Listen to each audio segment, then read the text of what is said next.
ang sino man magsabi na walang paki ang Senado sa usaping ito, isa lang ang masasabi ko, walang gamot sa kakapalan ng mukha mo.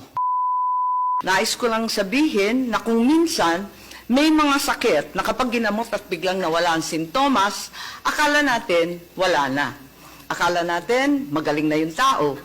Akala natin napuksa na natin ang sakit. Kaya ihihinto natin yung gamot. Hanggang isang araw, lilitaw ulit ang sakit. Isa na siyang mas malakas na karamdaman at bago pa natin maagapan, huli na ang lahat. Ang sabi ng COMELEC, hihinto na sila sa pagtanggap ng pirma hanggat hindi na ay aayos ang ilang teknikalidad. Anong teknikalidad? Yung mga pirmang naipasa na. Paano? Anong bagong pamantayan ang gagawin nila? Kung aatras at nagbago ang isip ng tao, anong gagawin? At marami pang ibang tanong. Maaaring masaya tayo ngayon dahil akala natin na pagpahinga na natin ang usapin ng PI nila.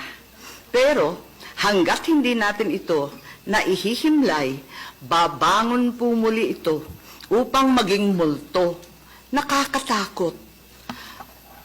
Panoorin natin ang isang maikling video ng karamdamang mabilis na ipakalat na sa pamagitan ng pantatanga sa kapwa, paglulustay ng salapi, at pagsisinungaling ng matatakaw na opisyal.